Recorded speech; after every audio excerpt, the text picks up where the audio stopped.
Hello friends, welcome to Angel academy digital ક્લાસમાં તો સમ્રાટ સામત ગઢવી. નમસ્કાર વિદ્યાર્થી મિત્રો, એન્જલ એકેડેમી બાય સમ્રાટ સામત ગઢવી યુટ્યુબ ચેનલ ઉપર હું આપ સૌ વિદ્યાર્થી મિત્રોનું હાર્દિક સ્વાગત કરું છું. નવા વર્ષે નવા જોમ અને જુસ્સા સાથે ખૂબ સારી તૈયારી કરી રહ્યા છીએ ત્યારે આપણી આવનારી પરીક્ષામાં ખૂબ સારું પરિણામ મળે એના માટે એક સરસ મજાની સિરીઝ આપણે સ્ટાર્ટ કરી છે, શરૂ કરી છે. આ વખતે વર્દીને વધાવવાની છે. આપણી આજે સિરીઝ આપણે શરૂ કરી છે 31 તારીખે આપણે એનું લોન્ચિંગ રાખ્યું હતું. કદાચ તમારે વિડીયો જોવાનો બાકી હોય તો યુટ્યુબ પર એ વિડીયો મૂકેલો છે, તમે જોઈ લેજો. એ અંતર્ગત આપણે નક્કી કર્યું કે આવનારી પોલીસ કોન્સ્ટેબલ ને PSIની જે પરીક્ષા છે કે જેમાં અલગ અલગ આપણને 10 થી 14 જેટલા વિષયો છે એ પૂછાવાના છે. કયા વિષયમાં કેટલું તૈયાર કરવાથી અને ઓછા સમયમાં વધુ માર્ક્સ મળી શકે એના માટે શું કરી શકાય, કયા વિષયમાં કેટલું તૈયાર કરવું પડશે, તો એના માટે આપણે 1 થી 10 તારીખ નક્કી કરી છે. એમાં આજે આપણે ભારતના બંધારણ અને પંચાયતી રાજ વિશેની ચર્ચા કરવાની છે. આ વખતે વર્દીને વધાવીએ. ભારતનું બંધારણ આટલું તો બહુ થયું. ઓનલી IMP ફોર કોન્સ્ટેબલ અને PSI કે આવનારા સમયમાં આપણી પાસે જ્યારે 70 થી 80 દિવસ જેટલો સમય હોય, દરેક ટોપિકને તૈયાર કરવા માટે આપણી પાસે એકાદ અઠવાડિયા જેટલો સમય હોય, તો એ એકાદ વીકમાં આખો વિષય પૂરો કરવો હોય તો કેટલું કરવું જોઈએ એની વાત કરવાની છે. આજનો આપણો વિષય છે બંધારણ અને પંચાયતી રાજ. પંચાયતી રાજ આમ તો અલગથી આપણે ન કહી શકીએ કેમ કે બંધારણનો જ એક ભાગ છે, પણ છતાંય એમાં લઈ લઈએ છીએ. વર્ષ 2024-25માં લેવાનારી જે પોલીસ કોન્સ્ટેબલ PSIની પરીક્ષા છે એમાં પોલીસ કોન્સ્ટેબલમાં ભારતનું બંધારણ અને પંચાયતી રાજ બંને ભેગા કરીએ તો 30 ગુણના થાય છે. કેટલા ગુણના થાય છે? 30 ગુણના થાય છે. જ્યારે PSI માટે આમ 25 ગુણ કહેવાય, પણ એમાં બંધારણ અને જાહેર વહીવટ બે છે. એટલે આપણે કદાચ એવો અંદાજ લગાડીએ કે PSIમાં 15 ગુણ બની શકે, 15 થી 20 થઈ શકે, અને જાહેર વહીવટ છે એના 10 ગુણ અહીંયા આપણે ધ્યાનમાં લીધા છે, જે કદાચ 5 પણ થઈ શકે, 12 પણ થઈ શકે છે. એટલે PSIમાં 25 માર્ક્સમાં બંધારણ અને જાહેર વહીવટ છે. એટલે બંધારણ અને પંચાયતી રાજ કદાચ આપણને 15 માર્ક્સનું પૂછાઈ શકે અને 10 માર્ક્સનો જાહેર વહીવટ પૂછાઈ શકે છે. તો એના માટે આપણે કેટલું કરવું જોઈએ? જો લોકરક્ષકની વાત કરીએ પોલીસ કોન્સ્ટેબલની, તો બંધારણ 30 માર્ક્સનું આપ્યું છે. એમાં 1, 2, 3, 4 ને 5 આવી રીતના મુદ્દા આપી દીધા છે. પેલું છે ભારતીય બંધારણ, ઉદ્ભવ અને વિકાસ, લાક્ષણિકતાઓ, આમુખ, મૂળભૂત અધિકાર અને ફરજો, રાજનીતિના માર્ગદર્શક સિદ્ધાંતો, બંધારણની જોગવાઈઓ, બંધારણીય સુધારાની પ્રક્રિયા તથા સુધારાઓ, બંધારણનું અંતર્નિહિત માળખું. એટલે આમ જોવા જઈએ તો 30 ભાગ્યા આપણે 5 કરીએ તો 1 છે એ 6 માર્ક્સનું બને. મતલબ કે આ બધા 6 માર્ક્સના ટોપિક બની જાય. તો એ પ્રમાણે આ બધામાંથી જો 6 પ્રશ્ન કાઢીએ તો એક પ્રશ્ન નીકળે. એટલે એકાદો પ્રશ્ન છે આપણને ઉદ્ભવ અને વિકાસમાંથી મળી જાય, એકાદો લાક્ષણિક, એકાદો આમુખ, એક મૂળભૂત અધિકાર, એક રાજનીતિના માર્ગદર્શક સિદ્ધાંતો, એકમાં બંધારણની જોગવાઈ, એકમાં બંધારણની સુધારા પ્રક્રિયા. એટલે બધા ટોપિક એક માર્ક્સના બની જાય. બીજું છે સંઘ અને રાજ્યના કાર્યોની જવાબદારીઓ છે, સંસદીય વ્યવસ્થા છે, સંસદ અને રાજ્ય વિધાનમંડળ છે, એનું માળખું, કાર્ય, સત્તા, વિશેષ અધિકારો, રાષ્ટ્રપતિ, રાજ્યપાલની ભૂમિકા, કાર્યપાલિકા અને ન્યાયપાલિકા. અહીંયા 6 માર્ક્સનો આપણને અંદાજ છે, પણ મારા ખ્યાલથી કદાચ આના પ્રશ્નો 10 પણ હોઈ શકે છે. કોન્સ્ટેબલમાં 10 થી વધારે ખાલી આ બીજા નંબરના ટોપિકમાંથી નીકળી શકે. એનું કારણ છે કે તમે એમાં સંસદ એટલે લોકસભા, રાજ્યસભા એ આખું આવી જાય છે, વિધાનસભા, વિધાન પરિષદ આવી જાય છે, રાષ્ટ્રપતિ, ઉપરાષ્ટ્રપતિ એ બધાને આપણે એમાં લઈ લેવાના છે. એટલે લગભગ આ ખાલી 2 નંબરનો ટોપિક છે ને એમાંથી પોસિબલ શક્યતા કરી 30માંથી 10 પ્રશ્નો હોઈ શકે છે. સમવાય તંત્ર અને કેન્દ્ર રાજ્ય વચ્ચેના સંબંધો આપેલા છે આપણને. બંધારણીય સંસ્થાઓ, વૈધાનિક નિયમનકારી અને અર્ધન્યાયિક સંસ્થાઓ આપી છે. પંચાયતી રાજ તથા સ્થાનિક સ્વરાજ્યની સંસ્થા આપી છે. તો આવી રીતે આપણે જોઈએ તો આ શોર્ટ એન્ડ સ્વીટમાં આપણને આખું બંધારણ આપી દીધું છે. PSIમાં આટલા ટોપિક તો છે જ તે. જ્યાં 5 ટોપિક કોન્સ્ટેબલમાં છે એના એ બેઠા જ છે. એના પછી અહીંયા 6 થી લઈ અને 10 સુધી આપણને અન્ય ટોપિક આપ્યા છે, જેને આપણે જાહેર વહીવટ કહી શકીએ છીએ. ભારતીય પ્રશાસનની ઉત્ક્રાંતિ, પ્રાચીન ભારતથી સાંપ્રત ભારત સુધી, અમલદાર તંત્ર તથા મુલકી સેવાઓ આપી છે, કેન્દ્ર રાજ્ય તથા જિલ્લાનું વહીવટતંત્ર આપ્યું છે, કાયદો તથા વ્યવસ્થાપનનું પ્રશાસન આપ્યું છે, કેન્દ્ર અને રાજ્ય સરકારની અગત્યની નીતિઓ અને એના કાર્યક્રમ આપ્યા છે.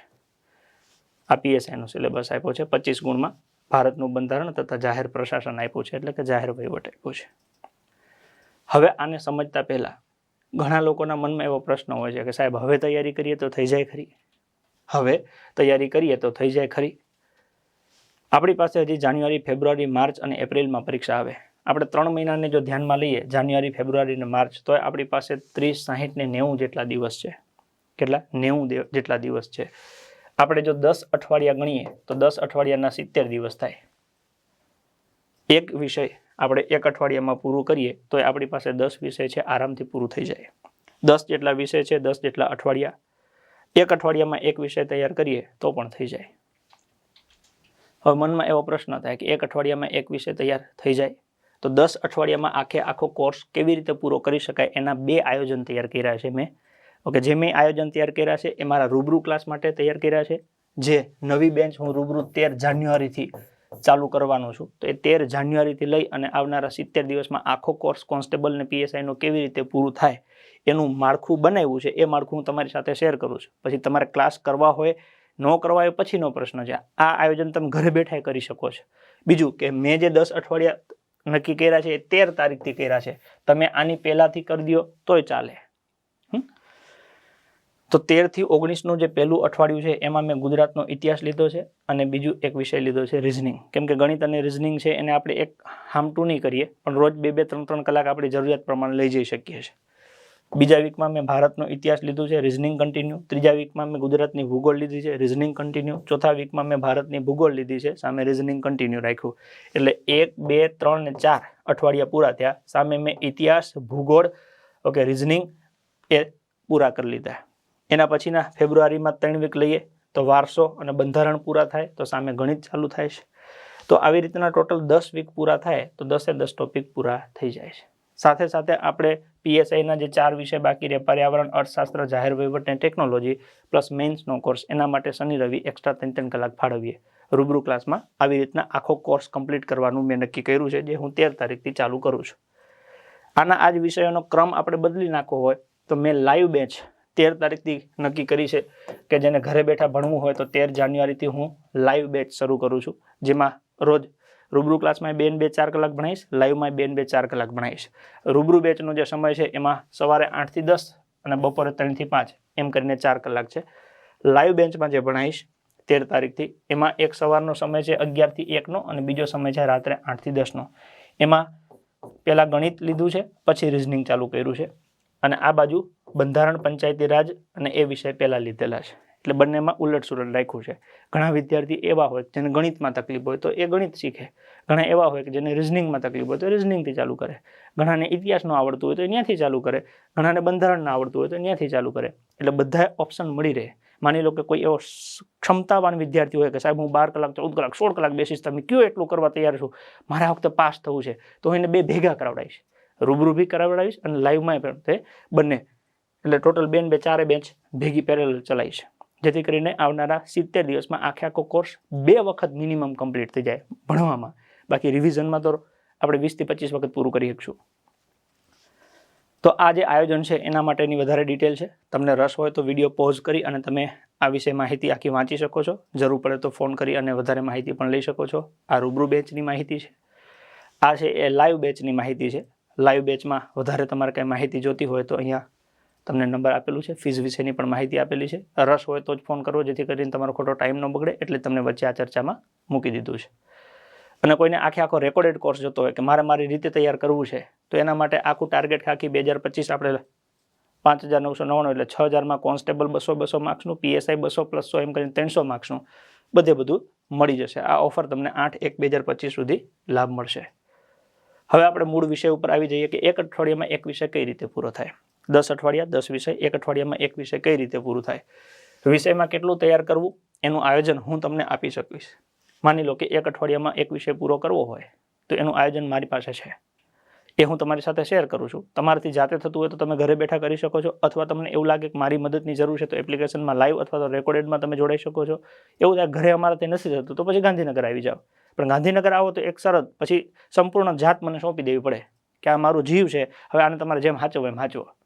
મારે બીજું કાંઈ નથી જોતું. મારે ખાલી તમારી પાસેથી 24 કલાકમાંથી 12 કલાક, 14 કલાક, 16 કલાક, 18 કલાકનો સમય જોઈએ છે, જેમાં તમારે શાંતિથી વાંચવાનું છે. તમે સવારે ઉઠશો, નાસ્તો તૈયાર, બપોર જમવાનું તૈયાર, સાંજે જમવાનું તૈયાર, નહીં કપડાં નાખી દેશો, કપડાં ધોવાઈ જશે, જમીન ડીશ મૂકી દેશો, ડીશ ધોવાઈ જશે.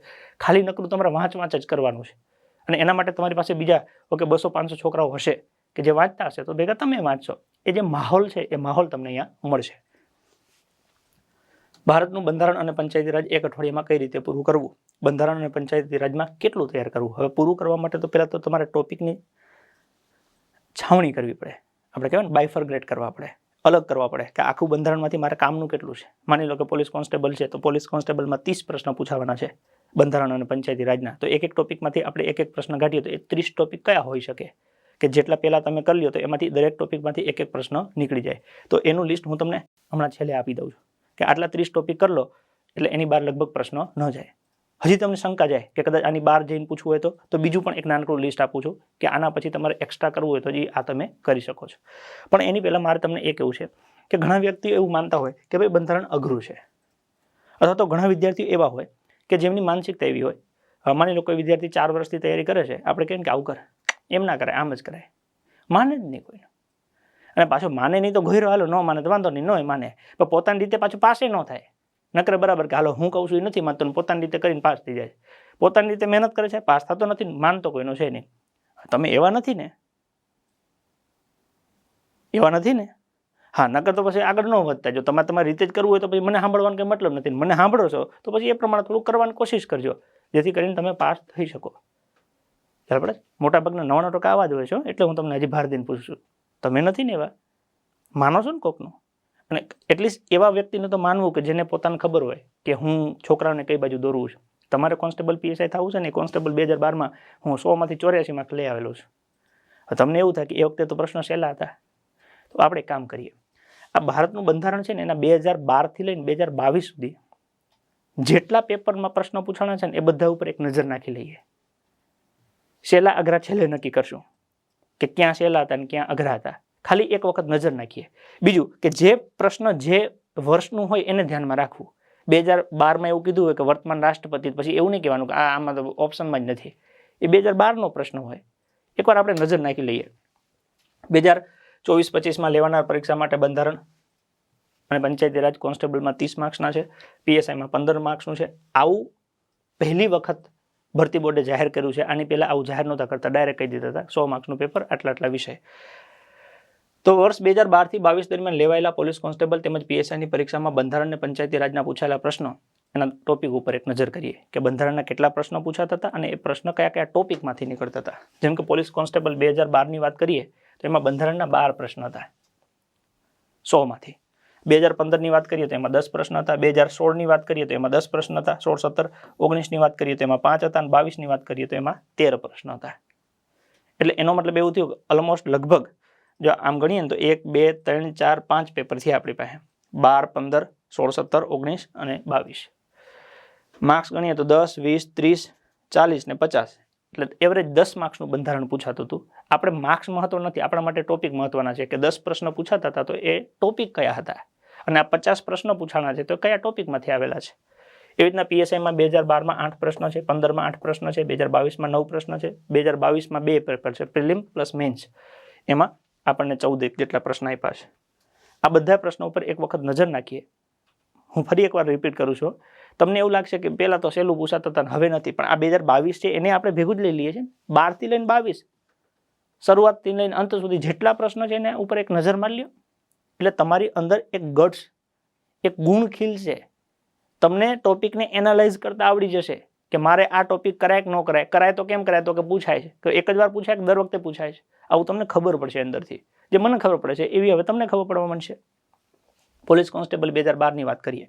આવો એક પ્રશ્ન હતો કે ભારતીય પ્રજાસત્તાકનું બંધારણ ક્યારે અમલમાં આવ્યું. હવે જેની નાનું અમથું તે બંધારણ વાંચ્યું હોય ને, બંધારણ થોડું ઘણું તૈયાર કર્યું હોય ને, એને ઓલમોસ્ટ 80% પ્રશ્ન આવડે છે.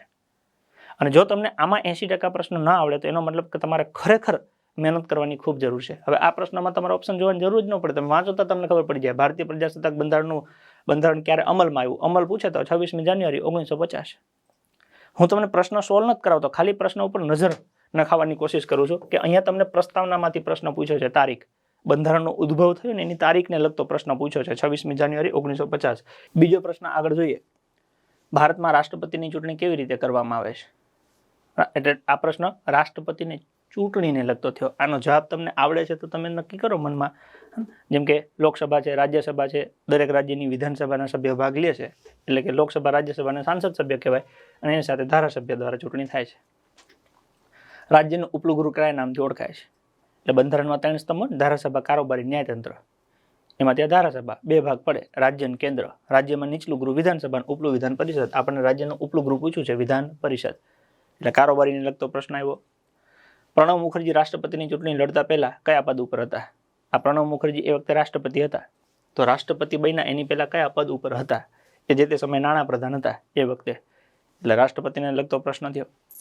અમેરિકામાં રાષ્ટ્રપતિની ચૂંટણી દર કેટલા વર્ષે થાય? અમેરિકામાં, ભારતે રાષ્ટ્રપતિ પદ અમેરિકા પાસેથી લીધું છે. અમેરિકામાં દર 4 વર્ષે ચૂંટણી થાય છે, એટલે અમેરિકાના રાષ્ટ્રપતિને લગતો પ્રશ્ન પૂછ્યો છે. રાજ્યના મુખ્યમંત્રીને શપથ કોણ લેવડાવે? રાજ્યના મુખ્યમંત્રીને શપથ રાજ્યપાલ લેવડાવે. આ ખાલી વાંચતા જ તમારી અંદરથી જવાબ ક્રિએટ થવો જોઈએ, તો તૈયારી કહેવાય. અને પેપર સહેલું છે અઘરું છે પછીની વાત છે, પણ પ્રશ્ન જોઈને તમારી અંદરથી જવાબ ક્રિએટ થવો જોઈએ. માહિતી અધિકાર એક્ટ હેઠળ સામાન્ય રીતે કેટલા દિવસમાં માહિતી પૂરી પાડવાની હોય છે? માહિતી અધિકાર એક્ટ, રાઇટ ટુ ઇન્ફોર્મેશન, 30 દિવસ. નીચેનામાંથી કોણ રાષ્ટ્રપતિની છેલ્લી ચૂંટણીમાં ઉમેદવાર ન હતા? એટલે રાષ્ટ્રપતિની ચૂંટણીને લગતો પ્રશ્ન છે. એ 2012ના સમયની વાત છે. નીચેનામાંથી કોણ ભૂતકાળમાં ગુજરાતના મુખ્યમંત્રી હતા? એટલે ગુજરાતના મુખ્યમંત્રીની વાત છે. માધવસિંહ સોલંકી, અમરસિંહ ચૌધરી, પછી હિતેન્દ્રભાઈ દેસાઈ છે, ઘનશ્યામ ઓઝા છે. હિતેન્દ્રભાઈ દેસાઈ, ઘનશ્યામ ઓઝા બધા હતા જ છે ને. એટલે આપણે પ્રશ્ન ઉપર ન જવું, આપણે એ મુદ્દો પકડવાનો છે. પ્રશ્ન કયા ટોપિકમાંથી લીધો છે? મુખ્યમંત્રીમાંથી. નીચેનામાંથી કોણ ભૂતકાળમાં ભારતના રાષ્ટ્રપતિ હતા? જ્ઞાની ઝૈલ-સિંહ, અબ્દુલ કલામ, નીલમ સંજીવ રેડ્ડી, હમીદ અંસારી. તો એમાંથી આપણને ખબર પડે જ્ઞાની ઝૈલ-સિંહ હતા, અબ્દુલ કલામ હતા, નીલમ સંજીવ રેડ્ડી હતા, હમીદ અંસારી રાષ્ટ્રપતિ ન હતા. આવું ખબર હોવી જોઈએ. પ્રશ્ન પછીની વાત છે, આવું આપણને ખબર હોવી જોઈએ. નીચેનામાંથી કયું ભારતના બંધારણનું લક્ષણ નથી? પ્રમુખશાહી પદ્ધતિ. તો સાચી વાત છે, આપણામાં પ્રમુખશાહી પદ્ધતિ નથી, આપણે લોકશાહી છે. પંચાયતી રાજ પ્રણાલી કયા સિદ્ધાંત ઉપર કામ કરે છે? સત્તાનું વિકેન્દ્રીકરણ. એટલે પંચાયતી રાજનો પ્રશ્ન થઈ ગયો. તો આમ જોવા જઈએ તો 2012ના પોલીસ કોન્સ્ટેબલના પ્રશ્નો સહેલા હતા, અઘરા હતા, તે લેવા ગયા. પણ કયા ટોપિકમાંથી પ્રશ્ન હતા? તો કે પ્રસ્તાવનામાંથી હતો, એક તારીખનો પ્રશ્ન, રાષ્ટ્રપતિનો પ્રશ્ન હતો, ધારાસભાનો પ્રશ્ન હતો, ફરી રાષ્ટ્રપતિના 2 પ્રશ્ન હતા, ન્યાયતંત્રનો પ્રશ્ન હતો, માહિતી અધિકારનો પ્રશ્ન હતો, રાષ્ટ્રપતિ, મુખ્યમંત્રી, રાષ્ટ્રપતિ, બંધારણની લાક્ષણિકતા અને પંચાયતી રાજ. તો આનો મતલબ એવું થયું કે પરીક્ષામાં પ્રસ્તાવનાને લગતો પ્રશ્ન પૂછાય. એટલે જો આપણે પ્રસ્તાવના વ્યવસ્થિત તૈયાર કરી હોય તો પ્રશ્ન ગમે પૂછે. પ્રસ્તાવના આખી આવડતી હોય તો એમાંથી વાંધો ન આવે. એના રાષ્ટ્રપતિને 1, 2, 3, 4 અને 5 આપ્યા છે. વ્યવસ્થિત આખો રાષ્ટ્રપતિ તૈયાર કરી નાખ્યો હોય તો 10માંથી 5 એટલે તમે કલ્પના કરો 50% થઈ ગયું. આપણે વ્યવસ્થિત રાષ્ટ્રપતિ તૈયાર કર્યું હોય તો આવી જાય. પછી ધારાસભામાંથી એક પ્રશ્ન છે, ન્યાયતંત્રમાંથી એક છે, માહિતી અધિકારમાંથી છે, મુખ્યમંત્રીમાંથી છે. હવે આ બધા ટોપિકમાંથી આપણને શું થાય? ન્યાયતંત્ર તો આખું આવડું મોટું છે, એમાંથી મને કેમ ખબર પડે કયો પ્રશ્ન પૂછશે? તને જેટલું ન્યાયતંત્ર આવડે ને મારો ભાઈ એટલું કરે. જેટલું ન્યાયતંત્ર આવડે. માની લો કે ન્યાયતંત્ર માટે તમારી પાસે કોઈ બુક છે, ના હોય તો આપણી એન્જલ એકેડેમીની બુક છે જ તે, અથવા તો આપણી એપ્લિકેશનમાં હું ભણાવું છું, તમે જુઓ. આખું ન્યાયતંત્ર ભણ્યા પછી તમને જે લીટી યાદ રહી એટલી યાદ રાખો. તમે એવું શું લેવા માની લો છો કે એવો જ પ્રશ્ન પૂછાશે જે મને નહીં આવડે? એવું થાય ને, તમે વાંચ્યું હોય એ જ તમને આવડે. તમે એક જ અનુચ્છેદ માની લો કે વાંચ્યું હોય કે અનુચ્છેદ નંબર 226માં રાજ્યને રીટ બહાર પાડવાની સત્તા છે હાઈકોર્ટને. આ એક જ લીટી તમને યાદ રહી ગઈ કે હાઈકોર્ટની રીટ બહાર પાડવાની સત્તા 226માં છે. અને પરીક્ષામાં બંધારણમાંથી એક જ પ્રશ્ન માની લો કે આવ્યો ન્યાયતંત્રમાંથી કે હાઈકોર્ટને રીટ બહાર પાડવાની સત્તા, તો આમાં શું ન આવડે?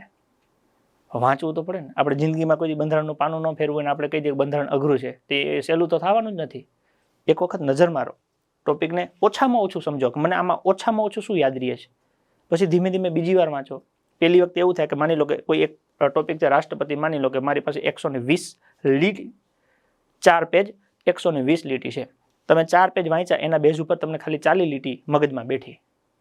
બીજી વખત વાંચો 40 વાળી 60 થશે, ત્રીજી વખત વાંચો 60 વાળી 80 થશે, ચોથી વખત વાંચો 100 થશે. પણ એના માટે 4 વખત વાંચવાનો જઝ્બો જોશે. અને એ 4 વખત વાંચવા માટે તમારે બેહવું પડશે. કલાક, 2 કલાક, 3 કલાક, 4 કલાક બેહવું પડે. પહેલી વખતે 4 પેજ વાંચવામાં, સમજવામાં એવું લાગે કે 4 પેજમાં 4 કલાક નીકળી જાય. પછી એના એ 4 પેજ જીવનમાં બીજી વાર વાંચો ને તો ખાલી 4 મિનિટ જ થાય. તકલીફ શું થાય છે? પહેલા 4 કલાક બેહવાની તેવ જ નથી હોતી છોકરાઓની. એટલે ઓલો 4 મિનિટનો તો પ્રશ્ન જ નથી આવતો. એટલે જો તમારે પાસ થવું હોય તો સિટિંગ કેપેસિટી તમારી વધારવી પડે. 12 કલાક, 14 કલાક, 16 કલાક, 18 કલાક તમારે બેહવું પડે. બરાબર? અને બેસી અને એને શોર્ટ કરવું પડે. એક વખત ભલે કલાક આપી એક પાનાને, એક વખત સમજી લીધું પછી 1 જ મિનિટમાં પૂરું કરવાનું છે. આગળ વધીએ. Police constable 2015. માની લો કે આપણે એવું માની લઈએ કે 2012માં જ પ્રશ્ન સહેલા હતા. એ વખતે તો આદમનો જમાનો હતો, ઇન્ટરનેટ હતું નહીં, લોકો કપડાં પહેરતા નહોતા, પેલા પાંદડા વીંટીને રખડતા હતા. હે આ થોડાક હવે આવી 2015 તમારો જન્મ થઈ ગયો છે, હવે તમે થોડાક મોટા થઈ ગયા છો, ત્યારની વાત કરીએ. ભારતનું બંધારણ ઘડવા માટેની ખરડા સમિતિના અધ્યક્ષ કોણ હતા? ડૉક્ટર બાબા સાહેબ આંબેડકર. જમ્મુ કાશ્મીર રાજ્યના બંધારણના કયા અનુચ્છેદથી વિશેષ દરજ્જો પ્રદાન કર્યો છે? 370. આ જેની ખાલી એકવાર બંધારણ વાંચ્યું હોય ને એને આવડે એવા પ્રશ્નો છે. રાજ્યના બંધારણીય વડા કોણ છે? રાજ્યના બંધારણીય વડા તરીકે રાજ્યપાલ હોય છે. દેશમાં રાષ્ટ્રપતિ હોય છે. માહિતી અધિકારનો કાયદો કયા વર્ષથી અમલમાં આવ્યો? માહિતી અધિકાર આગળ પ્રશ્ન હતો, અહીંયા પાછો પ્રશ્ન આવ્યો 2005 વર્ષ 2015માં આયોજન પંચને બદલી અને નવું પંચ બનાવવામાં આવ્યું. નામ શું રાખ્યું? નીતિ પંચ. ભારતના સર્વોચ્ચ ન્યાયાલયના ન્યાયાધીશની સેવા નિવૃત્તિની વય કેટલી હોય છે? Supreme court. સુપ્રીમ કોર્ટ એટલે મોટી હોય, મોટી એમાં મોટી ઉંમર 65 વર્ષ. હાઈકોર્ટ નીચે હોય તો એમાં 62 વર્ષ. ભારતમાં સંસદનો કોનો સમાવેશ થાય? સંસદ એટલે લોકસભા, રાજ્યસભા, રાષ્ટ્રપતિ, ત્રણેયનો સમાવેશ થાય છે. સ્વતંત્ર ભારતના સૌપ્રથમ ગૃહપ્રધાન કોણ હતા? આ તો આપણને બધાને ખબર હોય, આપણા સરદાર વલ્લભભાઈ પટેલ. ભારત દેશના સૌપ્રથમ ગુજરાતી વડાપ્રધાન કોણ હતા? દેશના વડાપ્રધાન પણ ગુજરાતી હોય એવા, બધાને ખબર હોય, મોરારજીભાઈ દેસાઈ. ભારતના હાલના રાષ્ટ્રપતિ કોણ છે? આ એ વખતનો પ્રશ્ન છે, એટલે એ વખતે જે હશે તો કે પ્રણવ મુખર્જી, તો એ જવાબ લખવાનો છે. તો આમ તમે જુઓ તો ટોપિકના આધારે 2015માં ખરડા સમિતિનો પ્રશ્ન આવ્યો એટલે એ પ્રસ્તાવનામાં લઈ શકાય. અનુચ્છેદને લગતો પ્રશ્ન આવ્યો 370. રાજ્યપાલને લગતો પ્રશ્ન આવ્યો, માહિતી અધિકાર આવ્યું, આયોજન પંચને લગતો પ્રશ્ન આવ્યો, ન્યાયતંત્ર આવ્યું, સંસદ આવ્યું, ગૃહપ્રધાન આવ્યું, વડાપ્રધાન આવ્યું, રાષ્ટ્રપતિ આવ્યું. એટલે માની લો કે 3 ને 2 5 ને 5 10 પ્રશ્ન થયા. જેને ખાલી બેઝિક બંધારણે કર્યું હોય ને એના 10માંથી 9 પ્રશ્ન સાચા પડે. ખાલી કદાચ આ માહિતી અધિકાર વાળો તમને ખબર ના, એવું બને જ નહીં જો કે માહિતી અધિકાર કર્યું એટલે સાલ તો બધાને યાદ હોય જ તે, પણ છતાં કદાચ એક પ્રશ્ન ખોટો પડે, બાકી 10 પ્રશ્ન બંધારણના આ આવડે એવા હતા આ 2015માં. ત્યારે ઇન્ટરનેટની શોધ નહોતી થયેલી, આવું માર્કેટમાં કંઈ હતું નહીં. ઓકે, આ તો હવે બધું માર્કેટમાં આવી ગયું છે એટલે પેપર અઘરા થઈ ગયા છે. વાર્તા હારી ખાલી ખોટી કરો છો. તમે કેટલી બંધારણના બધા પેપર જોયા કે તમે એવું માનો છો કે બંધારણ અઘરું છે, ના આવડે? તો કે 2022નું પેપર જોઈ લેજો. એમ હમણાં ઈ આવે છે 2000, થોડીક વાર ઉભા રહ્યો, 22 લઈને આવીએ છીએ. પોલીસ કોન્સ્ટેબલ 2016ની વાત કરીએ. ગુજરાત હાઈકોર્ટના મુખ્ય ન્યાયાધીશ કોણ? એ વખતે એટલે કરંટનો પ્રશ્ન કહેવાય. હાઈકોર્ટના ન્યાયાધીશ એ વખતે જસ્ટિસ આર સુભાષ રેડ્ડી હતા. રાજ્યસભાના વર્તમાન સભાપતિ કોણ? 2016ની વખતની વાત છે. એ વખતે જે હશે ઉપરાષ્ટ્રપતિ હામિદ અંસારી. નીચેનામાંથી કઈ ભારતીય બંધારણની માન્ય ભાષાઓની યાદીમાં નથી? બંધારણમાં માન્ય ભાષા અનુસૂચિ નંબર 8 એમાં આપેલી છે. ટોટલ 14 હતી, પછી 8 ઉમેરી એમ કરતી 22 એમાં રાજસ્થાની નથી. ભારત દેશના બંધારણીય વડા કોણ? ભારત દેશના બંધારણીય વડા જેમ રાજ્યમાં રાજ્યપાલ છે, દેશમાં રાષ્ટ્રપતિ છે. ભારતમાં રાજ્યના રાજ્યપાલ ગવર્નરની નિમણૂક કોણ કરે? રાજ્યમાં ગવર્નરની નિમણૂક રાષ્ટ્રપતિ કરે છે. ભારતીય બંધારણના પ્રસ્તાવનામાં સમાજવાદી શબ્દ કયા સુધારાથી ઉમેરવામાં આવ્યો છે? જો આ પ્રશ્ન આવા આવે ને તો એ આપણે સમજાવવા પડે. સમાજવાદી, બિન સાંપ્રદાયિકતા એવા શબ્દ આપણે અમુકમાં એડ કર્યા છે ને, એની ચર્ચા પછી આપણે બંધારણમાં કરવાની છે. 42મો સુધારો 1976 મિની કોન્સ્ટિટ્યુશન. નિમ્નલિખિત કઈ અખિલ ભારતીય સેવા નથી? ભારતીય વન સેવા છે, પોલીસ સેવા છે, પ્રશાસનિક સેવા છે, વિદેશ સેવા. આવી સેવા નથી એટલે ડી. IAS, IPS, IFS. ભારતીય બંધારણના કયા અનુચ્છેદ હેઠળ રાજ્યમાં રાષ્ટ્રપતિ શાસન લાગુ કરી શકાય છે? કટોકટીમાં 3 પ્રકાર આવે. રાષ્ટ્રીય બંધારણીય નાણાકીય 352, 356, 360. એમાં રાષ્ટ્રપતિ શાસન 356માં. ભારતમાં રાષ્ટ્રપતિની ચૂંટણી માટે લાયકાત ન્યૂનતમ વય કેટલી? રાષ્ટ્રપતિ બનવું તો ઓછામાં ઓછી ઉંમર કેટલી હોવી જોઈએ? 35. નીચલું ગૃહ હોય એમાં 30, નીચલું ગૃહ એમાં 25, ઉપલું ગૃહ હોય એમાં 30 અને એની ઉપર રાષ્ટ્રપતિને બાકી બધા 35. જેમ કે વિધાનસભા અને લોકસભા નીચલું ગૃહ કહેવાય 25. પછી વિધાન પરિષદ અને રાજ્યસભા ઉપલું કહેવાય 30. એના ઉપરના રાષ્ટ્રપતિ અને રાષ્ટ્રપતિ મોટા ભાગની જેટલાની નિમણૂક કરે એ બધા 35. હાઈકોર્ટની બંદી પ્રત્યક્ષીકરણની રીટ બંધારણના કયા અનુચ્છેદ મુજબ છે? હાઈકોર્ટ શબ્દ વાપરો છે એટલે રાજ્યમાં આવે 226. અનુચ્છેદના પ્રશ્ન પૂછ્યા છો એટલે એના આધારે આપણે જોઈએ તો ન્યાયતંત્રને લગતો પ્રશ્ન આવી ગયો, સંસદને લગતો પ્રશ્ન આવી ગયો, ભાષાને લગતો પ્રશ્ન આવી ગયો, રાષ્ટ્રપતિને લગતા 2 પ્રશ્ન પૂછી લીધા, બંધારણીય સુધારો પૂછી નાખ્યો, 42મો અખિલ ભારતીય સેવાઓ પૂછી નાખી, રાષ્ટ્રપતિ શાસન પૂછી નાખ્યું, ફરી રાષ્ટ્રપતિને એક પ્રશ્ન આવ્યો અને હેબિયસ કોર્પસ રીટ આવી. તો આટલા ટોપિકમાંથી આપણને પ્રશ્ન પૂછી નાખ્યા. આમાં એવું જ હતું, લગભગ એકાદ પ્રશ્નને બાદ કરતા લગભગ બધા આવડે એવા. આમ તો બધા પ્રશ્ન આવડે એવા જ હતા અને બેઝિક જ હતા. ત્યાંથી આગળ વધીએ. Police constable 2019. અને હવે આ ત્યારે કદાચ ઇન્ટરનેટ નહીં હોય એવું હતું ને, એટલે વાર્તાઓ કરો છો. પહેલા કે સહેલું પૂછાતું હતું, પહેલા એટલે કેદી એમ, તો મેરિટ કેમ તેથી 100 માંથી 100 નહોતું અટકતું? ખ્યાલ પડે છે? તેથી એ સમયમાં પરિસ્થિતિ દર વખતે હરખું જ હોય છે ભાઈ. સુપ્રીમ કોર્ટનું કયું ઐતિહાસિક જજમેન્ટ કામકાજના સ્થળે કામ કરતી મહિલાઓને જાતીય સતામણી અટકાવવા માટેની માર્ગદર્શિકા આપે છે? કદાચ આને થોડું ઘણું બંધારણ વાંચ્યું તો એને ના ખબર હોય, એવા ઘણા હોય. તમને કદાચ આ પ્રશ્ન ન ખબર હોય કે વિશાખા જજમેન્ટ આવે છે, તો એ જજમેન્ટ અલગ અલગ હોય, આપણે યાદ રાખવા પડે. એટલે એક પ્રશ્ન જજમેન્ટ નો થયો. ભારતના ઉપરાષ્ટ્રપતિ કોની સમક્ષ શપથ લે છે? ઉપરાષ્ટ્રપતિની શપથ કોણ લેવડાવે? રાષ્ટ્રપતિ.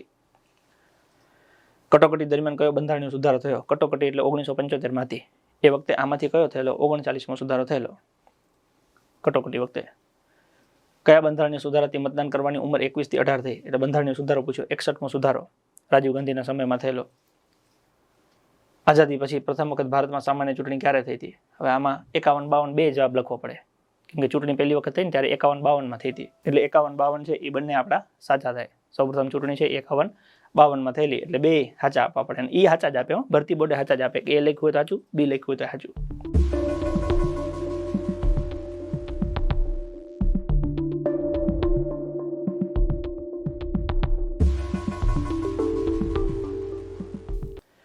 તો જો એક ન્યાયતંત્રને લગતો પ્રશ્ન આવી ગયો, ચૂંટણીને લગતો પ્રશ્ન આવી ગયો, ઉપરાષ્ટ્રપતિને લગતો પ્રશ્ન આવ્યો, બંધારણીય સુધારો આવ્યો, બંધારણીય સુધારો, મતદાન. તો સુધારાના પ્રશ્ન બે આવી ગયા આમાં. પછી પોલીસ કોન્સ્ટેબલ 2022માં આવીએ. ઘણા લોકોને એવું માનવું છે 2022નું પેપર છે એ અઘરું હતું. જોઈ લઈએ આપણે પ્રશ્ન. અઘરું નહોતું, પણ માની લો કે તમારી પાસે 1 કિલોમીટરનું અંતર છે. તમારી પાસે 1 કિલોમીટરનું અંતર છે અને તમારે ઘાયો ઘા પૂગવાનું છે. તો તમે એવી કોશિશ કરો કે મારી પાસે જેટલી વધારે સ્પીડવાળી વસ્તુ હોય એમાં હું બેસું. સામે 1 કિલોમીટર છે અંતર અને તમારે ખૂબ શાંતિથી પહોંચવું છે. સમજે? જ્યારે એવું બને કે તમારી પાસે 100 પ્રશ્નો છે પણ સમય વધારે છે, હવે તમે વહેલા પહોંચી જાવ ત્યાં તો તમે નખરા કરો, એના કરતાં રાગે રાગે પહોંચો. તો પ્રશ્નોની સંખ્યા વધારી ના શકાય. તો પ્રશ્નના ઓપ્શન એવી રીતના સેટ કર્યા કે જેથી માણસ વિચારે. અને મૂળ પ્રશ્ન એ છે કે સમય સેટ થઈ જાય. બરાબર? એટલે તમારે 10 મિનિટનો ટાઈમ હોય ને 1 જ કિલોમીટર કાપવાનો હોય તો વચ્ચે વિઘ્ન નાખી દે, ચા પીવા બોલાવે, કોઈને પંચર પડી ગયું હતી કે થોડીક મદદ કરો, જેથી તમે શાંતિથી પહોંચો. એના પેપરમાં શું કરે? એક પ્રશ્ન સીધી લીટીની જગ્યાએ 4 લીટી લખે, 6 લીટી લખે, જેથી કરીને તમે થોડાક હળવા બનો. બાકી આમ જોવા જાઓ તો પોલીસ કોન્સ્ટેબલમાં દોડમાં માર્ક્સ હતા એટલે 125 માંથી 80 ની આજુબાજુ મેરિટ અટકેલું છે. તો તમે ટકાવારી કાઢો તો 25 ચોક 100 અને 25 પંચા 125, 16 પંચા 80, 16 ચોક 64, 64% થયું. એનો મતલબ એવું થયું કે 10 માંથી 6.5 એટલે હાથ ગણી લ્યો ને. હાલ 10 માંથી કોઈ વિષયના 7 પ્રશ્ન આવડે ને તો એ વાંધો નથી. ઓકે, 10 માંથી 3 ન આવડે તો ચિંતા નહીં કરવાની. વિદ્યાર્થીઓ ભૂલ ક્યાં કરે છે ખબર છે? 10 માંથી 7 પ્રશ્ન આવડે ને એની મજા નથી લેતા, ઓલા 3 નથી આવડતા ને એની માહે ઠમાઈને પડ્યા હોય છે. ભાઈ આવડે એની મજા લો, જે નથી આવડતા એને સ્કીપ કરતા શીખો. કોઈ પણ વિષય હોય, 10 માંથી તમને 7 પ્રશ્ન આવડે છે, પાસ કરવા માટે તમને પૂરતા છે. જેમ કે રાજ્યની વડી અદાલતના ન્યાયમૂર્તિની નિમણૂક કોણ કરે છે? હવે રાજ્યની વડી અદાલતના ન્યાયમૂર્તિની નિમણૂક કોણ કરે છે? રાષ્ટ્રપતિ કરે છે ઉપરથી. અહીંયા તમને આપેલા છે. ભારતીય સંસદ નીચેના વિધાનો ધ્યાનમાં લો. જેને બેઝિક સંસદ વિશે આવડતું ને એને ખબર પડે કે લોકસભાના સભ્યો થવા માટે લઘુત્તમ વય 25 જોઈએ. બરાબર છે, લોકસભા નીચલું ગૃહ છે 25 જોઈએ. રાજ્યસભાના સભ્ય થવા માટે લઘુત્તમ વય મર્યાદા 30 જોઈએ. ઉપલું ગૃહ છે તો 30 જોઈએ. લોકસભાની ચૂંટણી દર 5 વર્ષે થાય. બરાબર છે. રાજ્યસભાની ચૂંટણી દર 6 વર્ષે થાય. આ ખોટું છે. રાજ્યસભાની ચૂંટણી દર 2 વર્ષે થાય છે. 1/3 સભ્ય નવા આવે ને એટલા સભ્ય દૂર જાય, એટલે આ ખોટું થયું. રાજ્યસભા કાયમી ગૃહ છે, આ વાત સાચી છે. હવે તમને પ્રશ્ન એવો પૂછ્યો છે કે સાચા વિધાનો ધ્યાનમાં લ્યો. એટલે 1, 2, 3 અને 5 સાચા જ છે. 1, 2, 3 અને 5 જે પહેલા જ ઓપ્શનમાં તમને આપેલું છે.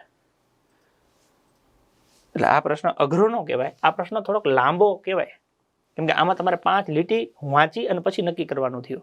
પણ 5 લીટી અઘરી નહોતી. નીચેનામાંથી કયો અધિકાર મૂળભૂત અધિકાર નથી? આમાં કઈ વાર લાગે? નજર પડે તો ખબર પડે કે મિલકતનો અધિકાર મૂળભૂત અધિકારમાં નથી. હવે ભારત સરકાર વિશેની નીચેની વિધાનોને ધ્યાનમાં લ્યો. જો આ પ્રશ્ન અઘરો નથી, સહેજ લાંબો છે, પણ સામે તમને સમય આપેલો ને. વડાપ્રધાનની નિમણૂક રાષ્ટ્રપતિ કરે છે, બરાબર છે. મુખ્યમંત્રીની નિમણૂક રાજ્યપાલ કરે છે, બરાબર છે. રાજ્યપાલની નિમણૂક રાષ્ટ્રપતિ કરે છે, બરાબર છે. રાષ્ટ્રપતિની નિમણૂક વડાપ્રધાન કરે છે, ખોટું. પ્રશ્ન એ પૂછ્યું છે કયા વિધાન સાચા છે. 4 સિવાયના સાચા છે, 4 ન આવતું હોય એટલે જ્યાં 4 આવે એને તો ઉડાડી જ મારવાનું. 1 2 અને 1 2 3. હવે તમે આવી રીતના ટીક માર્યા હોય તમને ખબર પડી જ જવાની છે કે મારો જવાબ 1 2 3 આવશે અને એ સાચો જ હોય. તો ન્યાન્ય પતી જાય એવું છે. આ અઘરું ન કહેવાય ભાઈ. ભારતમાં માન્ય વિરોધ પક્ષ થવા માટે લોકસભામાં કેટલું સંખ્યા પડવી જોઈએ? 10%. વિરોધ પક્ષ થવા માટે કેટલા ટકા જોઈએ? 10%. રાજ્યસભાના અધ્યક્ષ તરીકે કોણ કામ કરે છે? રાજ્યસભાના અધ્યક્ષ તરીકે ઉપરાષ્ટ્રપતિ હોય છે. આ 2022 નું જ છે પેપર. 2022 નું જ છે, લેટેસ્ટમાં લેટેસ્ટ. ગુજરાતમાં ત્રિસ્તરીય પંચાયતી રાજ છે, બરાબર છે. ગ્રામ પંચાયત, તાલુકા પંચાયત, જિલ્લા પંચાયત આવે છે. ગુજરાતમાં સરપંચની ચૂંટણી પરોક્ષ રીતે થાય છે, ખોટું છે. પ્રત્યક્ષ એટલે તમે સીધા જઈને સરપંચને ચૂંટો છો, એટલે આમાં કીધું છે પરોક્ષ રીતે થાય છે, એ ખોટું. પ્રત્યક્ષ થાય છે. ગુજરાતમાં તાલુકા જિલ્લા પંચાયતના પ્રમુખની ચૂંટણી પરોક્ષ રીતે થાય છે, સાચું છે. પ્રમુખને ચૂંટવા માટે આપણે જતા નથી. તો આપણે પછી ગુજરાતમાં શહેરોમાં મેયરની ચૂંટણી પરોક્ષ રીતે કરવામાં આવે છે, એ બરાબર છે. કયા વિધાનો સાચા છે? 1 3 4 સાચા છે.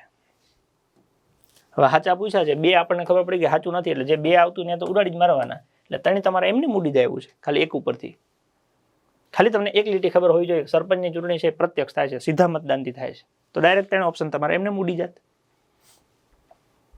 ભારતના બંધારણના કલ્યાણ રાજ્યનો ખ્યાલ શામાં દર્શાવેલો છે? કલ્યાણ રાજ્ય શેમાં આપ્યા છે? રાજનીતિના માર્ગદર્શક સિદ્ધાંતોમાં આપ્યા છે. જાહેર હિતની અરજી વિશે નીચેના વિધાનો ધ્યાનમાં લો. જાહેર હિતની અરજી એ જ વ્યક્તિ કરી શકે છે જેના હિતને અસર થયેલી હોય. ખોટું, એવું નથી. કોઈ પણ વ્યક્તિ કરી શકે છે.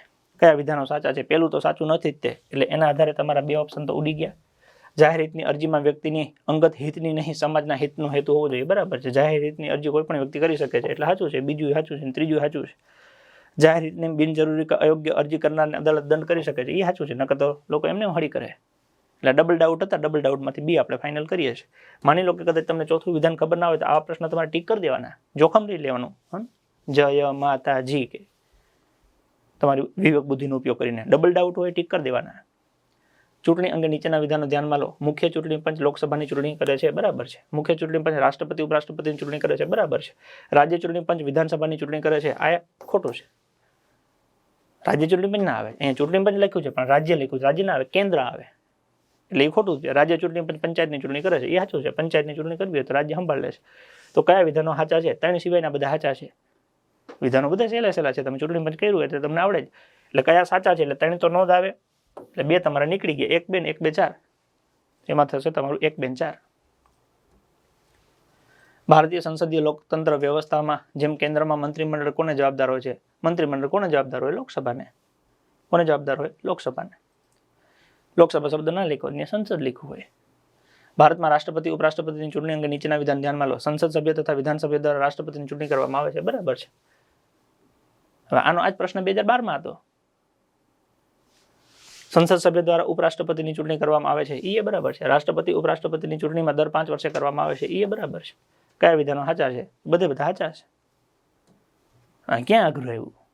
2022 નું પેપર, હાલે 22 નું પેપર. આ બંધારણના બધા પ્રશ્નો લીધા છે. પંચાયતી રાજ એટલે સત્તાનું વિકેન્દ્રીકરણ. આનો આ જ પ્રશ્ન આગળ નો આવ્યો, સેમ રિપીટ થયો. જો તો રાષ્ટ્રપતિને લગતો પ્રશ્ન આવી ગયો, સંસદને લગતો પ્રશ્ન આવી ગયો, મૂળભૂત અધિકારને લગતો પ્રશ્ન આવી ગયો, રાષ્ટ્રપતિ સંસદ લોકસભાનો પ્રશ્ન આવી ગયો, ઉપરાષ્ટ્રપતિને લગતો પંચાયતી રાજ, પછી રાજ્યનીતિના માર્ગદર્શક સિદ્ધાંતો, PIL આવી ગયું, ચૂંટણી આવી ગયું, લોકસભા આવી ગયું, ચૂંટણી પંચ, રાષ્ટ્રપતિ ઉપરાષ્ટ્રપતિ આવી ગયું, પંચાયતી રાજ આવી ગયું. તો આમાં કયો પ્રશ્ન એવો હતો કે જે આપણને ન ખબર પડે? આમાં ક્યાં ગજબ બંધારણ વાંચી નાખ્યું હોય તો થાય. અને હું એવું કહું છું કે માની લો કે 10 માંથી તમને 7 કે 8 પ્રશ્ન આવડે છે તો એની મોજ લો ને ભાઈ. 1 કે 2 પ્રશ્નો કોઈ કારણસર કદાચ નથી આવડતા 10 માંથી, તો એને મૂકી દો, કરી દો. સમજાય છે? આના ઉપર ફોકસ ન કરો. મને નથી આવડતું. આની મજા લ્યો ને, મને આવડે છે. 10 માંથી 8 પ્રશ્ન સાચા પડે છે, તો બીજું શું જોઈએ છે ભાઈ? તારે શિંગડા ઉગાડવા છે બંધારણના? કે બંધારણની ચોપડીમાં જો શિંગડા ફૂટ્યા કે અને બંધારણમાં કદાચ શિંગડા ફોડી લે તો ઇતિહાસમાં શું ફોડશો? ખોટું. હું યાર વિદ્યાર્થી તરીકે છું તો મોજથી ભણો, તૈયાર કરો, વાંચો, ટેસ્ટ આપો, માર્ક્સ આવે, રાજી થાવ, રિવિઝન કરો, ફરી બીજું વાંચો. આ આખી કોન્સ્ટેબલની છઠ્ઠી થઈ ગઈ અત્યાર સુધી. 2012 થી લઈને 22 સુધીમાં કોન્સ્ટેબલના આ પ્રકારના પ્રશ્નો બંધારણમાંથી, પંચાયતી રાજમાંથી પૂછાણા છે. એવી જ રીતે માની લો કે તમે પીએસઆઈની તૈયારી કરો છો અથવા તમે કોન્સ્ટેબલની તૈયારી કરતા હોય તોય તે પીએસઆઈના પેપરના અને પ્રશ્નોને તમારે ધ્યાનમાં લેવા પડે. કેમ કે તમે એવું માનો છો ને હવે થોડુંક લેવલ હાઈ થઈ ગયું છે, એટલે હાઈ લેવલ જોઈએ. હાઈ લેવલ કેવું હતું? પીએસઆઈ 2012. હાલમાં ભારતના મુખ્ય ચૂંટણી કમિશનર કોણ છે? એટલે કરંટનો પ્રશ્ન કહેવાય. ચૂંટણી કમિશનર એ વખતે કોણ હતા? તો કે વી.એસ. સંપત. ભારતના હાલના કેગ કંટ્રોલ ઓડિટર જનરલ કોણ છે? મતલબ કે આ કરંટનો પ્રશ્ન તે હોદ્દેદાર પૂછ્યા છે. એ વખતે વિનોદ રાય હતા. સૌપ્રથમ લોકસભાના સ્પીકર નીચેનામાંથી કોણ છે? હવે આ જીકેનો પ્રશ્ન કહેવાય, બંધારણમાં કહેવાય. ગણેશ વાસુદેવ માવલંકર, જી.વી. માવલંકર. અંદમાન નિકોબારમાં કઈ હાઈકોર્ટના અધિકાર ક્ષેત્રમાં આવે છે? અંદમાન નિકોબાર કલકત્તામાં જાય છે. કઈ જગ્યાએ? કલકત્તા. એટલે આ હાઈકોર્ટ એનો પ્રશ્ન થઈ ગયો. નીચેનામાંથી કોણ ભારતના નાણાં પ્રધાન રહી ચૂક્યા છે? આ પ્રશ્ન છે ને ડેન્જર પ્રશ્ન કહેવાય. હું કહું છું ને કે 10 માંથી એકાદો ન આવડે તો એ આવો હોય. નાણાં પ્રધાન ને નાણામંત્રી તમને યાદ ન હોય કદાચ બધા. વડાપ્રધાન યાદ હોય આપણને, મુખ્યમંત્રી યાદ હોય, રાષ્ટ્રપતિ હોય. નાણાં પ્રધાન યાદ ન હોય બધાય. તે મૂકી દેવાનું ભાઈ. ન યાદ હોય તો મૂકી દેવાનું. માની લો કે આ પ્રશ્ન નહીં આવડતો તો મૂકી દેવાનો. અથવા તો ઓકે તમને ખબર છે કે પ્રણવ મુખર્જી હતા, એટલે 4 નંબર આવે એટલે આ એક કેન્સલ થઈ ગયું. હવે વાહ ભાઈ દત્તણ, વીપી સિંહ, આર વનકટરામન, પછી વાય.બી. ચૌહાણ. હવે તમને ખબર પડતી નથી તો વાહ ભાઈ દત્તણ, આમાં જોખમ લેવાય? લેવું હોય તો લેવાય, બાકી નહીતર આને ઈ કરી દેવાય, મૂકી દેવાનું.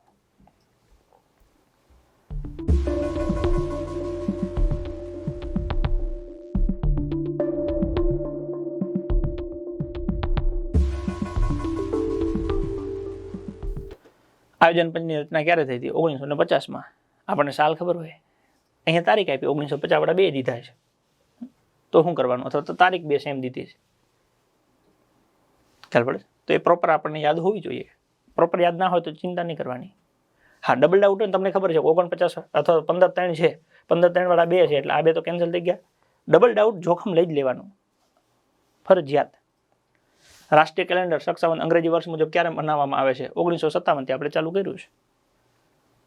વંદે માતરમ ગીત કયા પુસ્તકમાંથી લેવામાં આવ્યું છે? વંદે માતરમ શેમાંથી લીધું છે? આનંદ મઠમાંથી લીધું છે.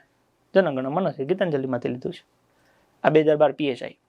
ચૂંટણી પંચ આવી ગયું, કેગ આવી ગયું, લોકસભા આવી ગયું, ન્યાયતંત્ર, નાણામંત્રી આવી ગયા, આયોજન પંચ આવી ગયું, રાષ્ટ્રીય સક્ષમતા આવી ગયું અને વંદે માતરમ આવી ગયું. એટલે આ રાષ્ટ્રીયને લગતા 2 પ્રશ્ન એમાં પૂછી લીધા, 2 હોદ્દેદારને લગતા પ્રશ્ન પૂછી લીધા. તો કે એ વખતે તો આદમનો જમાનો તો માણસ કપડાં નહોતું પહેરતું, એ વખતે તો આવું બધું પૂછતા હતા. હવે બધું બદલી ગયું છે, કાંઈ વાંધો નહીં. હવે એ બાજુ વધીએ, 2015માં આવીએ. 2015માં આવું પૂછ્યું છે કયા દેશને લોકશાહીની જનતા કહેવાય છે? ઇંગ્લેન્ડ. 13મી સદીમાં ઇંગ્લેન્ડમાં શરૂઆત થઈ લોકશાહીની જનતા. વિશ્વની સૌથી મોટી લોકશાહી ભારત, પણ લોકશાહીની જનતા પૂછે તો આપણી પાસે શું આવે? ઇંગ્લેન્ડ આવે. રિઝર્વ બેંકના પ્રથમ ગવર્નર કોણ હતા? Osborne Smith. આ કોણ ન આવડતું હોય? આરબીઆઈની સ્થાપના થઈ પહેલી વખતે 1/4/1935, પછી એનું રાષ્ટ્રીયકરણ થયું 1/1/1949. પ્રથમ ભારતીય સીડી દેશમુખ. આઝાદી વખતે કોણ હતા? સીડી દેશમુખ. 4 લીટી આવડે એટલે બહુ થયું ભાઈ.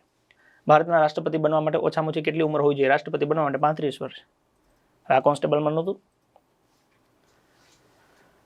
તમારે બંધારણ તૈયાર કરવાનું હોય. કોન્સ્ટેબલનું બંધારણ ને પીએસઆઈનું બંધારણ એવું ન હોય. બંધારણ હોય. પ્રશ્ન કોન્સ્ટેબલમાં પૂછાઈ શકે ને પીએસઆઈમાં પૂછાઈ શકે. તમારે બંધારણ તૈયાર કરવાનું હોય. શેનું બંધારણ એવું ન હોય. ભારતીય રાષ્ટ્રીય પંચાંગ અનુસાર પ્રથમ માસ કયો આવે? આગળ પૂછ્યું તો ક્યારથી અપનાવ્યું? હવે રાષ્ટ્રીય પંચાંગની લીટી જ તમારે 4 યાદ રાખવાની હતી. એમાં ક્યારે અપનાવ્યું? 1957માં. પહેલો મહિનો કયો હોય? ચૈત્ર. અને છેલ્લો મહિનો કયો હોય? ફાગણ. અહીંયા તમને પૂછ્યું છે પ્રથમ માસ કયો હોય? ચૈત્ર.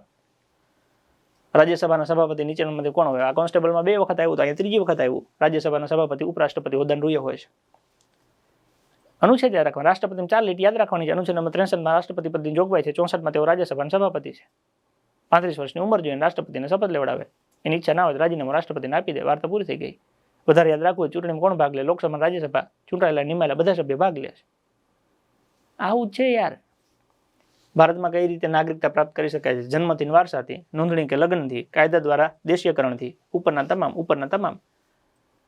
ભારતના બંધારણના જે ભાગ છે 22 પ્લસ આપણે ઉમેરા, 1 ગાઈડોન, બાકીની 4 એડ થયા, એમ કરીને 25 પૂગ્યા. એમાંથી ભાગ 1 સંઘ અને તેનું રાજ્ય ક્ષેત્ર, 2 નાગરિકતા. એમાં 5 લીટી યાદ રાખવાની છે. ભાગ 2 શેને લગતો છે? નાગરિકતા. 5 થી લઈને 11 નાગરિકતાની રીતો આપી છે. ડોક્ટર જીવરાજ મહેતા ગુજરાતના કયા મુખ્યમંત્રી હતા? હવે ગુજરાતના પહેલા મુખ્યમંત્રી હતા ભાઈ. ગુજરાતમાં ચિલ્ડ્રન યુનિવર્સિટીના પ્રથમ કુલપતિ તરીકે કોની નિમણૂક કરવામાં આવી છે? આમ બંધારણમાં એટલા માટે લઈ શકીએ કેમ કે કુલપતિની નિમણૂક છે રાજ્યપાલ દ્વારા થતી હોય છે, તો એટલા માટે થઈને પંકજ જાની જે તે સમયે હર્ષદ શાહ જે તે સમયે હતા. આ પ્રશ્નનો મગજમાં નથી લેવાનો, ખાલી આપણે નિમણૂક મગજમાં લેવાની છે કે કદાચ એવી કોઈ નિમણૂક થઈ હોય તો આપણને પૂછાય. તો બંધારણની વિશેષતાને લગતો પ્રશ્ન આવી ગયો, RBI ને લગતો આવી ગયો, રાષ્ટ્રપતિ આવી ગયો, રાષ્ટ્રીયને લગતો આવી ગયો, રાજ્યસભા સંસદ આવી ગયું, નાગરિકતા આવી ગયું, મુખ્યમંત્રી આવી ગયું, કુલપતિની નિમણૂકને લગતો પ્રશ્ન આવી ગયો. હવે આવીએ PSI 2022. એમાં પ્રિલિમ્સ ને મેન્સ બે અલગ લગતા, બંનેમાં બંધારણ હતું. પહેલા પ્રિલિમ્સની વાત કરીએ. આ હવે આધુનિક યુગમાં આપણે આવી ગયા. એટલે હવે આમાં ના કહેતા 2022માં બહુ અઘરું હતું. શું અઘરું હતું? પણ તેમાં શું કહી દે હરખું? જે દિવસથી પ્રધાનમંત્રીનો પદભાર સંભાળ્યો હોય તે કાળક્રમ પ્રમાણે પ્રથમથી આખરી ક્રમમાં ભારતના નિમ્ન પ્રધાનમંત્રીનો ગોઠવો. ટૂંકમાં પ્રધાનમંત્રીને લાઇનચર ગોઠવવાના હતા. એનો મતલબ એવું થયો કે તમને બધા પ્રધાનમંત્રી ખબર હોવા જોઈએ. એના માટે તમને સામત ગઢવીની ચાવી યાદ હોવી જોઈએ. જગુ લાગુ ઇમચરણ એવું પૂછ્યું ઈરા વિશ્વનાથે. ત્યારે ચંદ્રશેખરને નરસિંહ રાવે વાજપેયીને ગોંડા કહ્યા, IK ગુજરાલે વાજપેયીને સિંહ કહ્યા. હવે નમો. એટલે લાઇનચર બધા આવી જાય. જગુ લાગુ ઇમચરણ, જવાહરલાલ નહેરુ, ગુલઝારીલાલ નંદા, ઇન્દિરા ગાંધી, લાલ બહાદુર શાસ્ત્રી, ગુલઝારીલાલ નંદા, જગુ લાગુ ઇમચરણ, ઇન્દિરા ગાંધી, મોરારજી દેસાઈ, ચૌધરી ચરણસિંહ. સૌથી પેલું નામ આવી ગયું મોરારજી દેસાઈ, ચૌધરી ચરણસિંહ બીજા નંબર આવી ગયા. એટલે પેલું 4 ને પછી 2, પેલું 4 ને પછી 2, એટલે આ ઓપ્શન તમારે નીકળી ગયો, આ નીકળી ગયો, આ નીકળી ગયું. લે, વાર્તા પૂરી. હવે ચાવી તૈયાર કરતા તમને વધીને 5 મિનિટ લાગે. 5 મિનિટમાં ચાવી તૈયાર કરી લો એટલે પ્રશ્ન દર્દ ક્લિયર. ભારતના રાષ્ટ્રપતિ નિમ્નમાંથી કયું વિધાન ખોટું છે? તેમની ઉંમર ઓછામાં ઓછી 30 વર્ષ હોવી જોઈએ. ખોટું. 35 જોઈએ. તેઓ 5 વર્ષ માટે હોદ્દો સંભાળે. સાચું. તેમની શપથવિધિ ભારતના ઉપરાષ્ટ્રપતિ લેવડાવે છે. ખોટું. સુપ્રીમ કોર્ટના મુખ્ય ન્યાયાધીશ હોય છે. તેમને ફરીથી ચૂંટવામાં નહીં આવે. એ ખોટું. તમને એવું કીધું છે કયું વિધાન ખોટું છે? 2 સિવાયના બધા ખોટા છે. એટલે પહેલા તો જ્યાં 2 આવતું ઉડાડી દેવાનું. આ 2 નીકળી ગયું. હવે વાંહે વૈદા તમારી પાસે 1, 3, 4. 1, 3, 4 અહીંયા તમને સીમા આપ્યા છે. નીચેના બંધારણીય સુધારાના સમયના ભારતના રાષ્ટ્રપતિ સાથે ગોઠવો. આ રાષ્ટ્રપતિનો ક્રમ જ પૂછ્યો છે. 25, 50, 75, 100. એટલે પહેલા 25મો હોય ત્યારે જે ઉપરના રાષ્ટ્રપતિ હોય તો રાષ્ટ્રપતિની એક ચાવી યાદ રાખવાની. પ્રસાદ સર્વ, હુસેન વેંકટગીરી, મોહમ્મદ વેંકટગીરી અને અહમદ અલી વચ્ચે વહેંચી દો. બીડી જતી વખતે રેડી જેલસીને આપતા જજો. R વેંકટરામનને, શંકરદયાલ શર્માને, KR નારાયણને કલામની પ્રતિભા જાણવા પ્રણવ પાસે મોકલ્યા. પ્રણવે રામનાથ પાસે મોકલ્યા. રામનાથે કીધું કે દ્રૌપદીબેનને મળો. એટલે એ પ્રમાણે લાઇનસર જે આવતા જાય ટીક મારતું જવાનું. ઇનશોર્ટ રાષ્ટ્રપતિને ક્રમમાં ગોઠવવાનો પ્રશ્ન આવ્યો. એટલે આનો મતલબ એવું થયું કે તમને બધા રાષ્ટ્રપતિ લાઇનસર આવડતા હોવા જોઈએ, તમને વડાપ્રધાન આવડતા હોવા જોઈએ, તમને મુખ્યમંત્રી આવડતા હોવા જોઈએ. એ કરી નાખવાના. જિંદગીમાં એક જ વખત તૈયાર કરવાના છે અને ચાવીઓ બનાવેલી છે બધાની. નીચેનામાંથી રાજ્યસભા માટે કયું વિધાન સાચું છે? સભ્યોને 5 વર્ષ માટે ચૂંટવામાં આવે છે. ખોટું. રાજ્યસભાના સભ્યોનો સમયગાળો 6 વર્ષનો હોય છે. તેના અધ્યક્ષ ઉપરાષ્ટ્રપતિ હોય છે. સાચું. રાષ્ટ્રપતિ 14 સભ્યોને નિયુક્ત કરી શકે છે. ખોટું. 14 ન હોય ને 12 સભ્યોનું નિયુક્ત કરતા હોય છે રાજ્યસભામાં. સભ્યોની જે ઉંમર છે ઓછામાં ઓછી 35 વર્ષની હોવી જોઈએ. સભ્યોની ઉંમર ઓછામાં ઓછી 35 વર્ષની હોવી જોઈએ. એ ખોટું. રાજ્યસભા છે એટલે 30 વર્ષ હોવું જોઈએ. તમને પૂછ્યું કયું સાચું છે? એટલે 1 અને 4 તો નો જ આવે. એટલે જ્યાં 1 હોય કાઢી નાખવાનું. 2 અને 3 આપ્યા છે. આવું ડબલ ડાઉટ થાય એટલે હંમેશા ઠોકવાનું જ. આમાંથી એક પણ નહીં એટલે ઓપ્શન જ ના સેટ થાય. રેડી? વિધાન સાચું છે. 2 સાચું છે. પતી કે વાર્તા. ભારતના ચૂંટણી પંચ માટે નિમ્નમાંથી કયું વિધાન સાચું છે? તે ભારતના રાષ્ટ્રપતિની ચૂંટણીનું આયોજન કરે છે. ચૂંટણી પંચ બરાબર છે. મહાનગરપાલિકાની ચૂંટણીનું આયોજન કરે છે. ભારતનું ચૂંટણી પંચ મહાનગરપાલિકાની ચૂંટણીનું આયોજન ન કરે. તેની સ્થાપના 1952માં થઈ હતી. ખોટું છે. 50માં થઈ હતી. તે એક બંધારણીય સંસ્થા છે. તો તમને એવું પૂછ્યું છે કયું વિધાન સાચું છે? એટલે 2 અને 3 તો સાચા ન જ કહેવાય. 3 આવી ગયું, 2 આવી ગયું, 3 આવી ગયું. લે, વાર્તા પૂરી થઈ ગઈ. ચોથું વિધાન ખબર ના હોય તો ચિંતા નથી, પણ જે આવડે છે એ તો પરફેક્ટ આવડતું હોવું જોઈએ ને. ભારતની સ્વતંત્રતા મળી તે દિવસે ઇંગ્લેન્ડના પ્રધાનમંત્રી કોણ હતા? ક્લાઇમેટ એટલી. નીચેના મુખ્યમંત્રીના રાજ્ય સાથે જોડો. કરંટનો લગતો પ્રશ્ન હતો. કયા મુખ્યમંત્રી કયા રાજ્યના છે? 1999માં કારગિલ યુદ્ધના સમયે ભારતના રક્ષામંત્રી કોણ હતા? હવે મોટાભાગે મારું એવું માનવું છે કે 99% તૈયારી કરતા હોય ને એને કદાચ આ લગભગ નો જ ખબર હોય. 1999માં કારગિલ યુદ્ધમાં રક્ષામંત્રી કોણ હતા? એવું વડાપ્રધાન કોણ હતા? અમુકને એ ન ખબર હોય. તો આવો પ્રશ્ન ન ખબર હોય તો પ્રેમથી ઈ કરી દેવાનું. મેં કીધું કે 10માંથી કદાચ આવો એકાદો પ્રશ્ન હોય તો જવા દેવાના. પોલીસની તૈયારી કરો છો 30માંથી કદાચ આવા 3 પ્રશ્ન આવે બંધારણના, તમને ન આવડતા હોય કાંઈ વાંધો નહીં ભાઈ, જવા દો. એમાં ખોટો ટાઈમ ન બગાડો. એમાં જોખમ ન લ્યો. કેમ કે એમાં જોખમ લ્યો ને તો આવે, ના આવે તો જે પોઈન્ટ 33 માઇનસ થાય ને કે પોઈન્ટ પછી માઇનસ થાય એ તમારી પાળ ગાઢે. તમે 200 પ્રશ્ન ટીક કરી નાખો, 200માંથી એવું બને કે 40 પ્રશ્ન તમને ન આવડતા હોય, તમને ખબર છે કે નથી આવડતા, છતાં તમે ટીક કરી નાખ્યા છે. આ 40 પોઈન્ટ 25 લેખે આપણે ગણીએ ને તો 4 લેખે 10 ઓછા થાય. આ 10 તમને નડે એના કરતા કાંઈ વાંધો નહીં. ખબર છે કે 40 નથી આવડતા, વાંધો નહીં, 160 રાખો. 40 એમને મૂકી દો એટલે આ ઓલા 10 છે ને આમાંથી માઇનસ ન થાય. 160 વાળા તમારે 150 થઈ જાય. પણ જો 40 ઈ કરી દીધા હોય ને થોડોક સંયમ રાખીને તો 160 જળવાઈ રહી એઝ ઇટ ઇઝ. પછી એવું બને મેરિટ કદાચ માની લો કે 152 અટકું તો હવે 150 ને 152 તો 2 હાટું રહી ગયો. તો હું લૂમ લેવા જતા શું કરવા ટીક કરવું હતું? ન ખબર પડે? નથી આવડતું તો મૂકી દેવું પડે.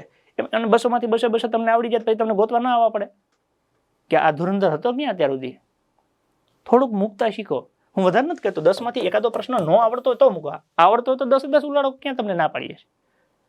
ખોટું જોખમ ના લો. હા, ડબલ ડાઉટ છે, ટીક મારી દો. ભારતીય સંવિધાનના નિમ્નમાંથી કઈ ન્યાયિક સંસ્થાનો ઉલ્લેખ કરવામાં આવ્યો છે? ગ્રામ ન્યાયાલયો છે, ફાસ્ટ ટ્રેક કોર્ટ છે, લોક અદાલત છે, જિલ્લા અદાલત છે. તો ભારતીય સંવિધાનમાં જિલ્લા અદાલત, આપણે સુપ્રીમ કોર્ટ છે, નીચે હાઈકોર્ટ છે, જિલ્લા અદાલત છે, એનો ઉલ્લેખ છે. તો જો પ્રધાનમંત્રીને લગતો પ્રશ્ન આવી ગયો, રાષ્ટ્રપતિને લગતો પ્રશ્ન આવી ગયો, બંધારણીય સુધારાને લગતો પ્રશ્ન આવી ગયો, રાજ્યસભાનો પ્રશ્ન આવી ગયો, ચૂંટણી પંચ આવી ગયો, બંધારણનો ઇતિહાસ આવી ગયો, મુખ્યમંત્રી આવી ગયું, રક્ષામંત્રી આવી ગયું, ન્યાયિક સંસ્થાઓ અને જિલ્લા અદાલત આવી ગયું. આ PSI 2022 હતું. કદાચ આને ટફેસ્ટ ગણતા હો કે અઘરું ગણતા હો તો હા, અઘરું કોને કહી શકાય? PSI 2022 mains. અને આ અઘરું હોય એનું કારણ છે કે તમે આખા ગુજરાતમાંથી તરીને પ્રિલિમ પાસ કરીને આવ્યા છો. હવે તમારે એક લિમિટમાં છોકરા લેવાના છે. કોન્સ્ટેબલના 6 લાખ છોકરાઓ છે, એમાંથી 12,000 લેવાના છે. સામે PSIના માની લો કે 4 લાખ છે, એમાંથી માત્ર 400 લેવાના છે. તો સ્પર્ધા તો થાય ને યાર. તો મેન્સમાં થોડું કદાચ ટફ નીકળી શકે. એનું કારણ છે કે તમારી વચ્ચે હવે સ્પર્ધા વધી ગઈ છે. આખા 4 લાખમાંથી 400 લેવાના છે. સ્પર્ધા રહેવાની. ભારતમાં વડી અદાલતના મુખ્ય ન્યાયાધીશ બનનાર પ્રથમ મહિલા કોણ હતા? વડી અદાલતમાં ન્યાયાધીશ બન્યા હોય એવા પ્રથમ મહિલા, આમ જોવા જઈએ તો બંધારણમાં પ્રશ્ન લીધો છે, સામાન્ય જ્ઞાનમાં લઈ શકો. લીલા શેઠ, હિમાચલ પ્રદેશમાં. વડી અદાલત હાઈકોર્ટ જિલ્લા રાજ્યમાં હોય ને, હિમાચલ પ્રદેશમાંથી. ભારતીય પોલીસ સેવાના અધિકારીની નિવૃત્તિ હોય કેટલી? પોલીસ અધિકારીને નિવૃત્ત 60 વર્ષે આપે છે ને, રિટાયરમેન્ટ. રિઝર્વ બેંક ઓફ ઇન્ડિયાનું રાષ્ટ્રીયકરણ ક્યારે થયું હતું? 35માં સ્થાપના થઈ હતી, 49માં રાષ્ટ્રીયકરણ થયું હતું. રાષ્ટ્રીય પંચાંગમાં રાજ્ય દિવસ બાબત નિમ્નમાંથી કયા નિવેદનો સાચા છે? દર વર્ષે આ દિવસ છે પંચાયતી રાજ 24મી એપ્રિલ ઉજવાય છે. 24 એપ્રિલ પંચાયતી રાજ દિવસ કહેવાય છે. આ વર્ષે ભારતે તેનો 13મો પંચાયતી રાજ દિવસ ઉજવ્યો. એવું બને કે હવે આપણને આ કદાચ ન ખબર હોય, 24 એપ્રિલ ખબર હોય પણ આ ન ખબર હોય, તો કયા વિધાનો સાચા છે? એટલે એક તો સાચું જ છે, એક તો સાચું છે, એટલે માત્ર 2 એવું ન થાય, કેમ કે એક સાચું છે. બંને એ આપણે નક્કી ન કરી શકીએ. બંનેમાંથી એક પણ નહીં, એટલે એ ન થાય. એટલે આ ડબલ ડાઉટ આવ્યું. ડબલ ડાઉટ આવે એટલે ટીક મારી દેવાનું. સુપ્રીમ કોર્ટના મૂળ અધિકાર ક્ષેત્રમાં નિમ્નમાંથી કયા સામેલ છે? એટલે સુપ્રીમ કોર્ટના અધિકારને લગતો પ્રશ્ન આપણને પૂછ્યો છે. સર્વોચ્ચ અદાલતના જસ્ટિસ KS પુટ્ટાસ્વામી વિરુદ્ધ ભારત સંઘે કેસ 2017 નિમ્નમાંથી શેને સંબંધિત છે? એટલે આ કોર્ટના કેસને લગતો પ્રશ્ન પૂછ્યો છે સર્વોચ્ચ અદાલતમાં. રાજ્ય પુનર્ગઠન આયોગ વિશે નિમ્નમાંથી કયા વિધાનો સાચા છે? રાજ્ય પુનર્ગઠન આયોગ આ શેના માટે થયું યાદ છે ને? બંધારણમાં પેલા રાજ્ય બનાવવા કે ન બનાવવા, ફઝલ અલી પંચ, KM પાણીકર, હૃદયનાથ કુંજરુ.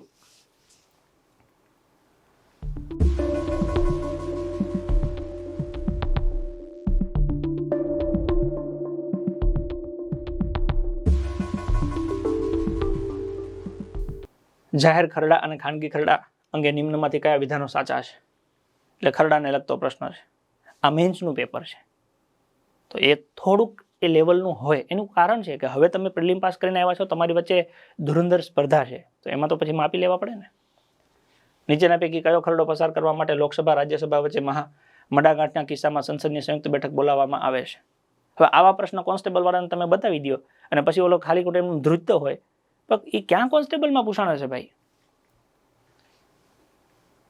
બ્રિટિશ કાળ દરમિયાન કયા અધિનિયમના લીધે ભારતીય સંસદીય પ્રણાલીનો આરંભ થયો?